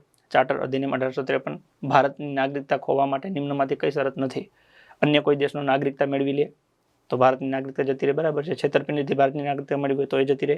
ભારતમાં કામ કરવાની ઈચ્છા વગર ભારતની નાગરિકતા મેળવવી, જો એ પ્રમાણે જો આપણે કાઢી નાખીએ તો લગભગ ભારતના બધા નીકળી જાય, કેમ કે નાગરિક છે, કામ કોઈ કરતું જ નથી સારું. ફેર વિચારણા માટે સામાન્ય ખરડાને સંબંધિત રાજ્ય વિધાનસભાને પરત કરવા માટે રાજ્યપાલ પાસે સમય મર્યાદા કેટલી હોય છે? એવી કોઈ સમય મર્યાદા નથી હોતી. સામાન્ય ખરડો શબ્દ વાપર્યો છે. હાલમાં રાષ્ટ્રપતિ મંત્રીમંડળ વચ્ચેનો સંબંધની જોગવાઈથી સંચાલિત થાય છે. આપણને 44માં બંધારણીય સુધારા અધિનિયમ આપ્યું છે. સર્વપલ્લી રાધાકૃષ્ણન વિશે કયું વિધાનો સાચા નથી? એટલે ભારતના પ્રથમ ઉપરાષ્ટ્રપતિ, એમના વિશેની વાત કરી છે. તો આ પ્રમાણે ન્યાયતંત્રને લગતો પ્રશ્ન આવી ગયો, રાજ્ય યાદી આવી ગઈ, RBI રાષ્ટ્રીયકરણ આવી ગયું, પંચાયતી રાજનો ઇતિહાસ આવી ગયો, ન્યાયતંત્ર આવી ગયું, સર્વોચ્ચ અદાલત આવી ગયું, રાજ્ય પુનર્ગઠન આવી ગયું, પછી ખરડાઓ આવી ગયા, સંસદની સંયુક્ત બેઠક આવી ગઈ, બંધારણનો ઇતિહાસ આવી ગયો, નાગરિકતા, રાજ્યપાલ, બંધારણીય સુધારા અને રાષ્ટ્રપતિને લગતો પ્રશ્ન છે. આ અત્યાર સુધી 2012 થી 22 સુધી હતું. હવે આના બેઝ ઉપર આવનારી પરીક્ષામાં આપણે શું સમજવાનું થયું? તો કે આપણને જે અભ્યાસક્રમ આપેલો છે એ અભ્યાસક્રમને ઓકે જો આપણે કોન્સ્ટેબલ પીએસઆઈ બંનેનું બંધારણ અને પંચાયતી રાજ આપણે જોઈએ તો બંધારણમાં મારી દ્રષ્ટિએ આ 30 ટોપિક એવા છે કે જેમાંથી ઓછામાં ઓછો એક પ્રશ્ન નીકળે.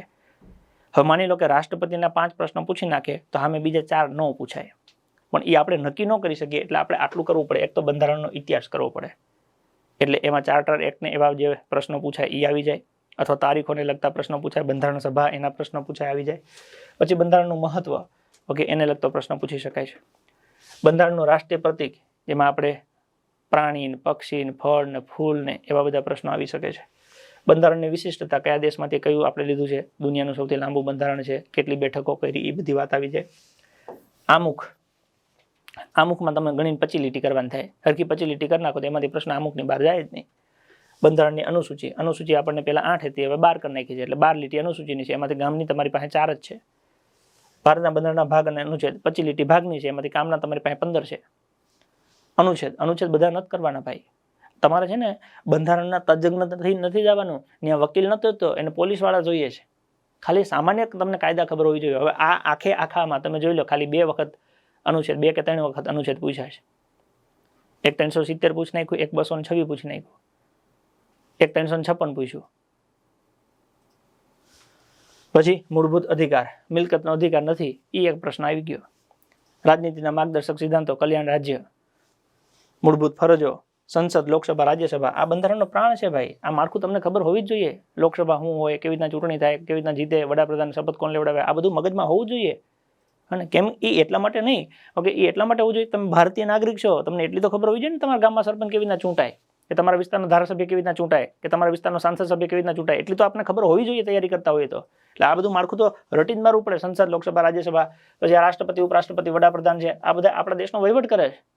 તમને ખબર જ હોવી જોઈએ. કદરોદર વહીવટ કરી નાખ્યા તો જે કરે છે. નાયબ વડાપ્રધાન, કેન્દ્રીય મંત્રી પરિષદ છે, પછી આ બધી સંસ્થાઓ છે જેમ કે એટર્ની જનરલ યાદ રાખવા જેવું છે, મહાધિ અવધિ એડવોકેટ જનરલ યાદ રાખવાનું છે. હવે ખાલી તમને એવું પૂછી લે એટર્ની જનરલની જોગવાઈ અનુચ્છેદ નંબર કયામાં આપી છે? હાવ સિમ્પલ 76. આનું આ એટર્ની જનરલ છે, આનું સ્મોલ વર્ઝન રાજ્યમાં હોય એડવોકેટ જનરલ 165. આ જેમ સંસદ, લોકસભા, રાજ્યસભા છે એમ વિધાનમંડળ, રાજ્યપાલ ને મુખ્યમંત્રી આપણા રાજ્યમાં છે. ન્યાયતંત્ર આખું લઈ લ્યો, કટોકટી લઈ લ્યો, ચૂંટણી પંચ, કેગ, નાણાં પંચ, જાહેર સેવાઓ અને ભાષા પંચ. એટલે આ 30 ટોપિક કરી નાખો તો લગભગ આમાંથી એક પ્રશ્ન પૂછે તો 30 પ્રશ્ન તમારા થઈ ગયા. અને 30 ટોપિક એવા છે જેમાંથી એક પ્રશ્ન નીકળે. તમને અંદરથી બીક લાગે, બોલ કે ને એ દિલ માંગે મોર, કે મારે હજી કંઈક વધારે કરવું હોય તો લે. રાષ્ટ્રીય અનુસૂચિત આદિજાતિ આયોગ કરી નાખો, રાષ્ટ્રીય અનુસૂચિત જનજાતિ આયોગ કરી નાખો, સામાજિક શૈક્ષણિક પછાત વર્ગ કરી નાખો, લઘુમતી એંગ્લો ઇન્ડિયન, નિયમનકારી સંસ્થાઓ, અર્ધનિયમનકારી સંસ્થાઓ જેમાં સીમાંકન પંચ છે, સીબીઆઈ છે, નીતિ આયોગ છે, લો કમિશન છે, કેટલાક મહત્વના શબ્દ કરી નાખો.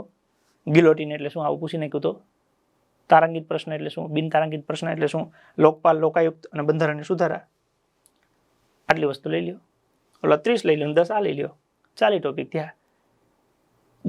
કોન્સ્ટેબલ પીએસઆઈ નહીં, દુનિયાની કોઈ બી પરીક્ષા આપો ને તો આની બારું ન જાય.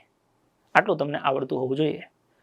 અને આ ન આવડતું હોય તો ઓપ્શન છે, પુસ્તકમાંથી વાંચીને શીખી લો અથવા તો કોઈ ભણાવે એમાંથી શીખી લો.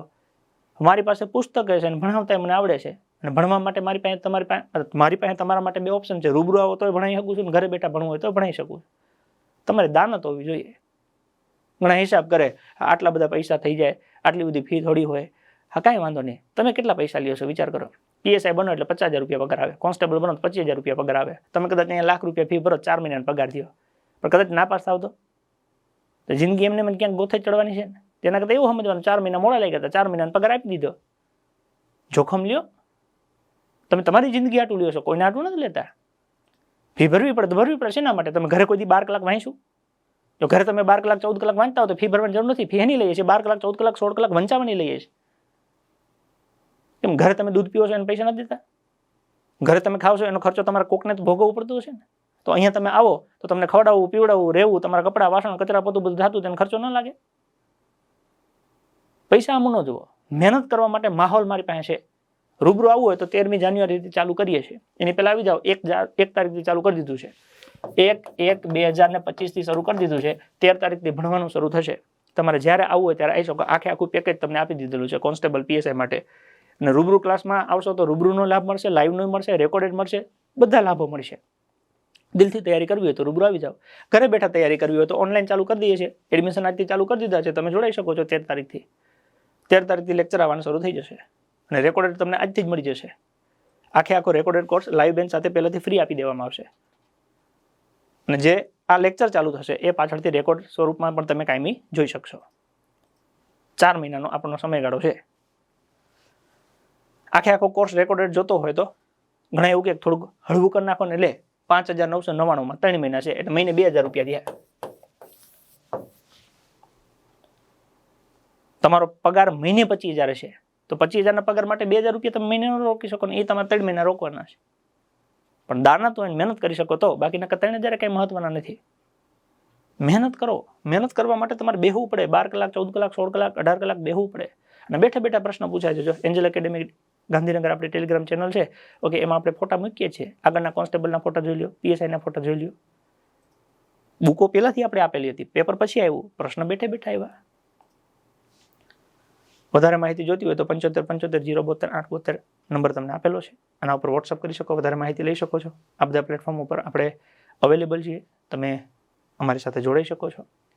બાકી કંઈ પણ માહિતી જોઈએ તો નંબર તમને આપેલા છે. આ નંબર ઉપર તમે ફોન કરી વાત કરી શકો તો વોટ્સઅપમાં મેસેજ કરીને વધારે માહિતી મેળવી શકો છો. પણ અત્યારે હાલ મહેનત કરવાનો સમય છે. જો આખું બંધારણ મેં તમને સમજાવી દીધું કે બંધારણમાં કંઈ અઘરુભાઈ પૂછતા નથી. તમે એક વખત અઠવાડિયું બેહો. હવે તમારે 30 ટોપિક કરવાના રહ્યા, 7 દિવસ છે એટલે રોજના તમારે 4 ટોપિક કરવાના થયા. એક ટોપિકના 4 પાના ગણો તો રોજના 15 થી 16 પાના થાય. આટલું ન કરી શકો? દાનત હોય ને તો થાય, બાકી દાનત ન હોય તો તમારાથી મરી ન થગાતું. તો તૈયારી તો પછીની વાત છે. તમે ભારતના યુવાનો છો, વિચાર તો કરો. મા બાપે તમને મોટા કરવા 18 વર્ષ 20 વર્ષના 25 વર્ષના કરવા માટે કેટલા પરસેવા રેડ્યા છે. એમને મહેનત છોડી દીધી હોત તો કે ના નસીબમાં છે થશે, આપણે નથી મહેનત કરવી અને તમને મને ક્યાંક રોડે નાખી દીધો હોત તો એમને સંઘર્ષ કર્યું છે આપણને સરસ જીવન મળે એના માટે. તો હવે આપણે થોડીક મહેનત કરીએ, આપણે થોડુંક સંઘર્ષ કરીએ, જેથી આપણે એમને અને આપણને અને આપણી આવનારી પેઢીને, ત્રણેય પેઢીને સારું જીવન આપી શકીએ. થોડીક અંદરથી પોતાની અંદર એક ઉમ્મીદ જગાડો કે ના મહેનત કરીએ. આ વખતે ઈશ્વરની કૃપાથી વર્ધીને વધારવાની છે અને તન મન ધનથી 3 મહિના ખેંચી લેવાનું છે. પાસ શું ન થવાય ભલા માણસ? તમે કલ્પના કરો, પૃથ્વી ઉપરનો માણસ અહીંથી ચંદ્ર ઉપર જાય છે, ચંદ્ર ઉપરથી પાછો આવે છે, જેને ખબર નથી કે ત્યાં શું થાય છે. કદાચ મારું યાન ત્યાં બગડી જાય તો મને લેવા કોણ આવશે? છતાં થયું ને.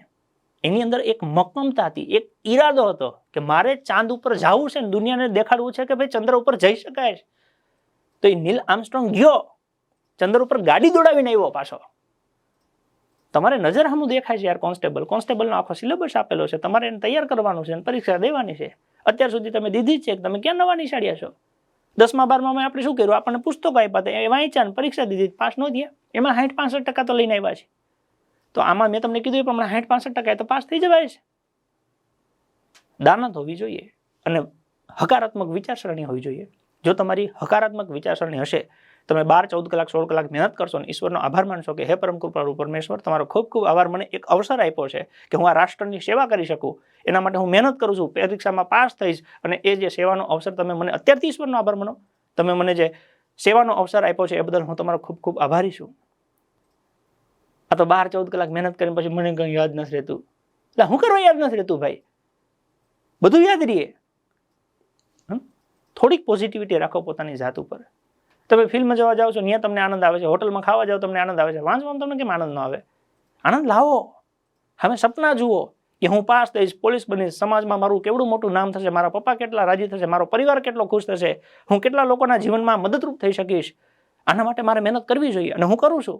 એનું ગૌરવ પ્રાપ્ત કરો. મહેનત થશે, દિલથી થશે અને હું કરાવડાવીશ. જેમ આજે બંધારણની ચર્ચા કરી છે, આવતીકાલે બીજો વિષય લઈ અને ફરી પાછા મળીએ છીએ સાંજે 6 વાગે. મજા આવી હોય, ગમ્યું હોય તો તમારા મિત્રો સાથે શેર કરજો. આપણી ચેનલને સબસ્ક્રાઇબ કરી લેજો, એટલે આવા વિડીયો જેવા અમે અપલોડ કરીએ તરત તમને નોટિફિકેશન મળી જાય. ભલે મળીએ છીએ. જય હિન્દ, જય ભારત.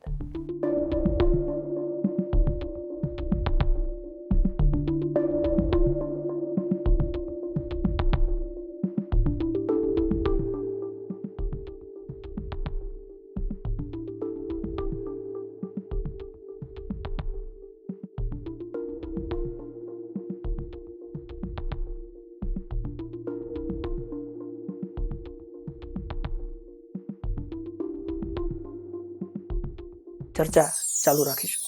સફળ થવાનું કરવાના જ છે. બસ જોડાયેલા રહેજો. મજા આવે તો તમારા મિત્રો સાથે શેર કરજો. રેડી? મળીએ ચાલો આગળ.